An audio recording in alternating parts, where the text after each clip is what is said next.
I now give the floor to His Excellency Antonio Gumande, Chair of the Delegation of Mozambique.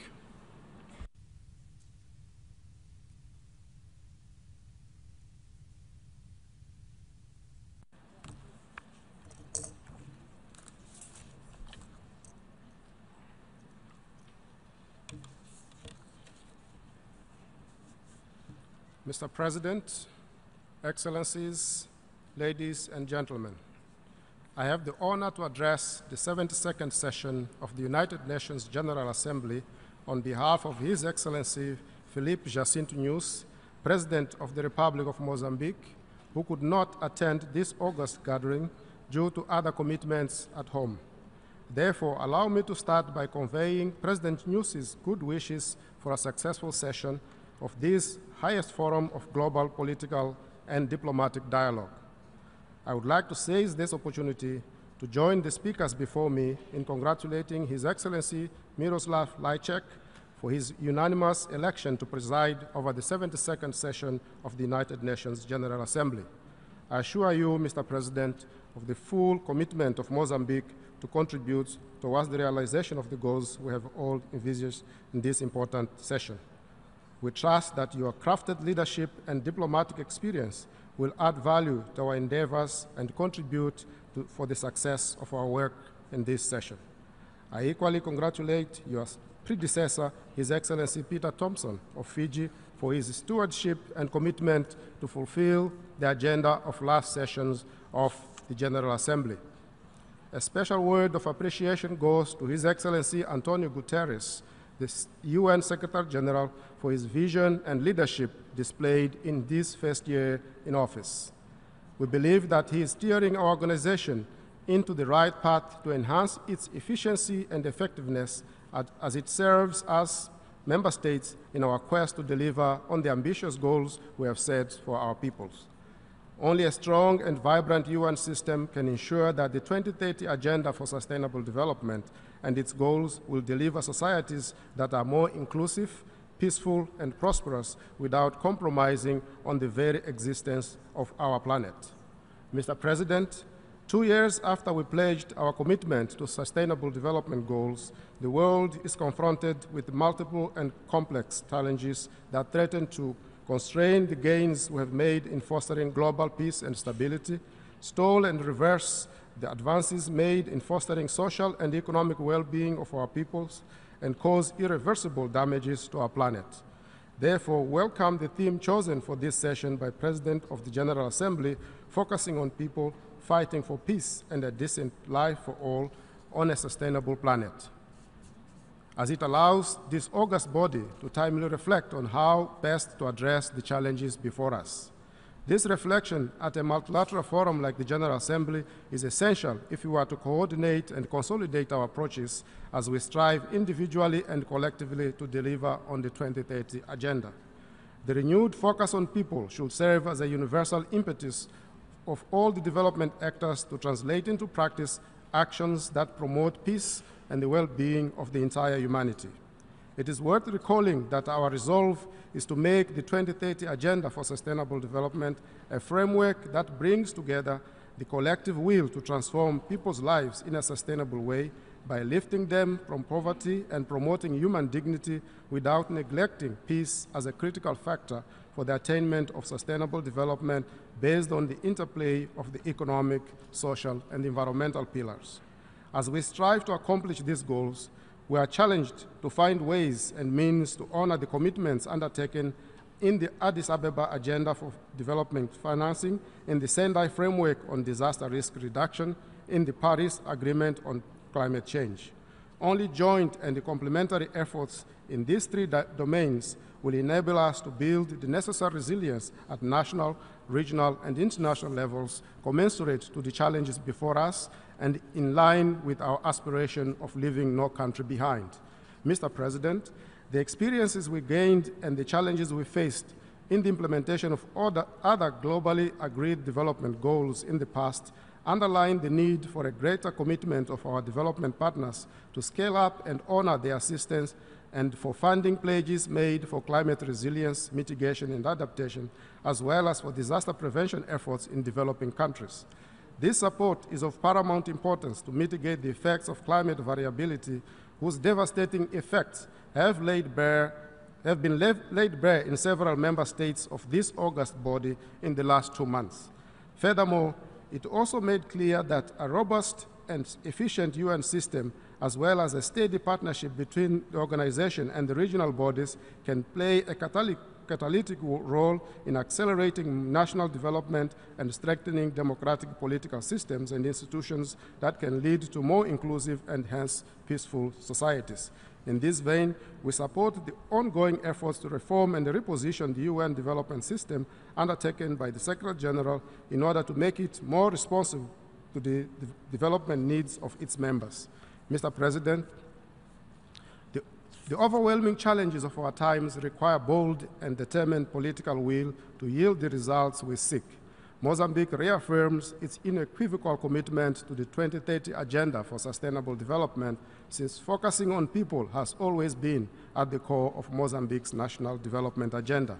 Therefore, we have aligned our national development agenda to include the 3 dimensions of the 2030 Agenda for Sustainable Development as reflected in the 5 pillars of the National 5-Year Plan, namely consolidating national unity, peace and sovereignty, developing human and social capital, promoting employment, productivity and competitiveness, developing economies and social infrastructures, and ensuring sustainable and transparent management of natural resources and the environment. Mozambique has created a multi-stakeholder national reference group which encompasses government, civil society, private sector, and international cooperating partners for the management of the SDGs and is promoting capacity building for its implementation, monitoring, and evaluation. In the effort to consolidate national unity, peace, and sovereignty, our focus on people leads us to strive to ensure that lasting peace and stability is a reality to all Mozambicans. Thus, durable stability peace and stability ranks as an overarching priority in our national agenda, as it is a crucial factor for the development and for the promotion of lasting human security in its broadest sense. Therefore, the government of Mozambique, under the leadership of His Excellency President Filipe Nyusi, strive for an inclusive dialogue with all political actors and the civil society through both formal and informal mechanisms, including the parliament. This inclusive approach is also used to engage Mozambicans in the conceptualization and implementation of the National Development Agenda. In addition, our focus on people also envisages not to leave anyone behind, one of the guiding precepts of our universal agenda.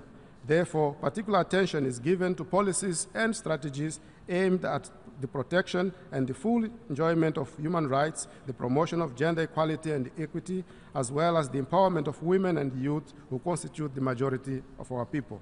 Mr. President, Mozambique believes that our focus on people, peace, decent life, and sustainable planet also requires a regional dimension, particularly in the context of a globalized world. Hence, we're encouraged by the contributions that regional and international multilateral mechanisms have had to prevent and manage conflicts and to promote peace and stability, in particular those under the Southern African Development Community, the African Union, and the community of Portuguese-speaking countries to which we are proud to belong. We believe that mechanisms that promote peace and prosperity should also constitute a strong platform of actions aimed at fostering dialogue among civilizations, an unquestionable tool in the promotion of a culture of tolerance, peaceful coexistence, and sustainable world. We pledge to continue to play our role in these endeavors. Mr. President, our resolve to focus on people entails that we address with a sense of urgency the root causes of the increases on unregulated migration and massive flows of refugees, 2 dimensions of the human crises that we are confronted with in modern times. This regrettable reality is in great part a consequence of succession of unresolved crises or poorly settled conflict situations in relation to which the international community bears a responsibility. In this connection, we risk achieving an ineffective and fragile peace if the international community remains focused on short-term and ad hoc measures which leave scope for the recurrence of the same intractable problems at a later stage. The international community should come together to redouble efforts and to build consensus to prevent the senseless loss of life. We need to adopt measures to reduce people's vulnerabilities, complemented by actions that address the complex and structural causes of these mass movements, such as conflicts and political, social, and economic exclusion. Focus on people on a sustainable planet also requires an urgent attention to climate change. Today, more than ever before, the challenges posed by the adverse impact of climate change are noticeable. Every day, we are confronted by the destructive impact of climate change, challenging those who continue to harbor doubts about the effects of human activities on the environment and on the climate. The recent devastating effects of the hurricanes, the mudslides, the earthquakes that affected millions of people in the Caribbean region, the United States of America, Sierra Leone, and Mexico are a vivid reminder of the scale of natural disaster threats we face. I would like to seize this opportunity to convey to the affected people and countries a message of solidarity and sympathy on behalf of the people and the government of Mozambique. The great human losses and the destruction of infrastructure as a result of the scale and ferocity of these storms prove once again that beyond our conviction, we need to reflect and to act as a common front to face the menaces arising from climate change. To this end, we reaffirm the importance of the Paris Agreement on climate change as an instrument to strengthen the much-needed partnerships for adaptation and mitigation measures. Mr. President, the positive dynamics generated by the major development commitments made by the international community in 2015 have been overshadowed by the worrying signs of the eruption of political instability, the prevailing inter- and intra-state conflict, particularly in Africa, the Middle East, the rising tensions in the Korean Peninsula, as well as by the recurrence of acts of terrorism and violent extremism. These challenges to peace and stability threaten to reverse the development gains registered over the recent decades and to hinder our development efforts as we chart the way forward.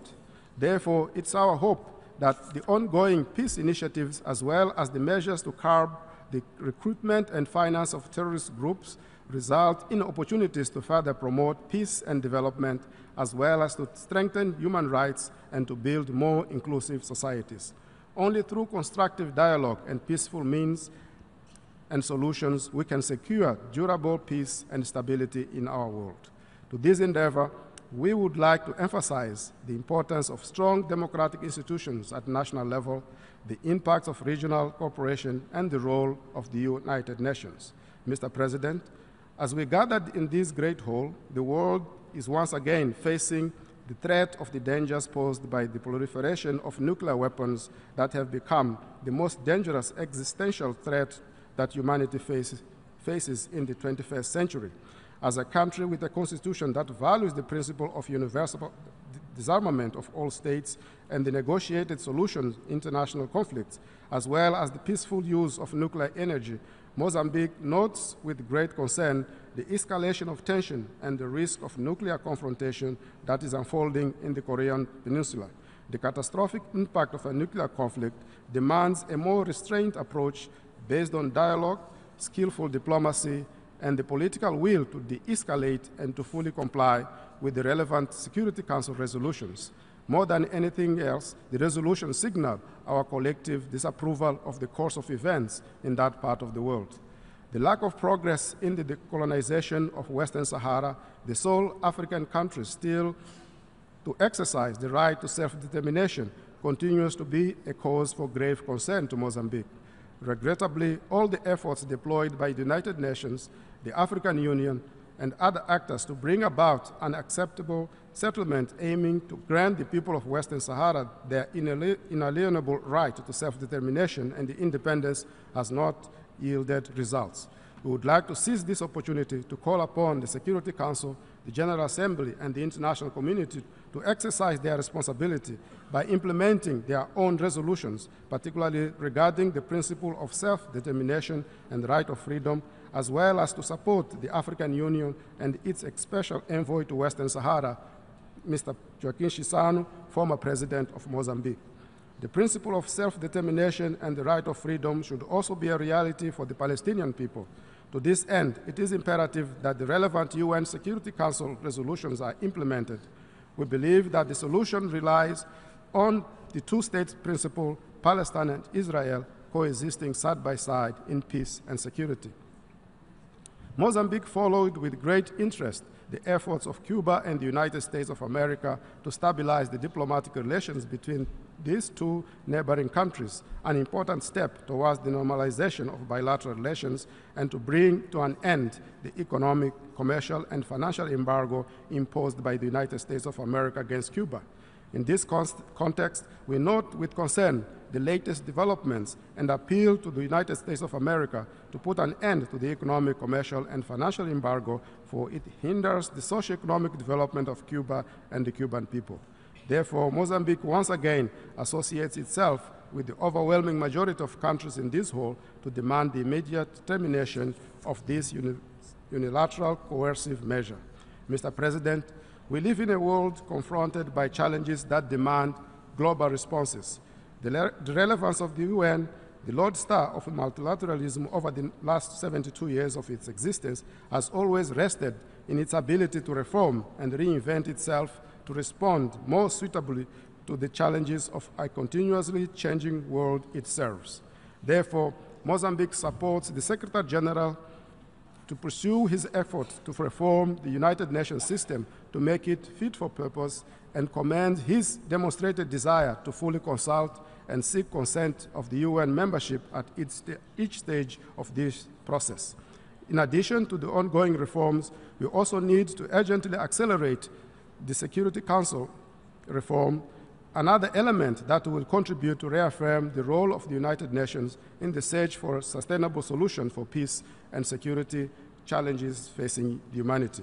The difficulties stemming from the lack of consensus among members to initiate text-based negotiations to complete the reform of the Security Council constrain our ability to open a new window of opportunity that will enhance the credibility of the organ by making it more representative of the current reality. The Security Council is one of the fundamental pillars for the success of the implementation of 2030 Agenda for Development, for Sustainable Development. Mr. President, I would like to conclude by reiterating the unconditional commitment of the government of Mozambique to continue to engage in partnership with the United Nations and fellow member states in the search for sustainable solutions to the problems that affect humanity. History has shown us that humankind thrives best when we, the peoples, are able to share, collaborate, cooperate, dialogue, and care. The UN General Assembly will always be the platform where we come to recommit, to rededicate ourselves to the noble ideals on which this great organization was founded, to save succeeding generations from the scourge of war and to promote social progress and better standards of life in larger freedom. Let us all stay loyal to these lofty ideals enshrined in the UN Charter and work together to transform our world. I thank you very much for your kind attention.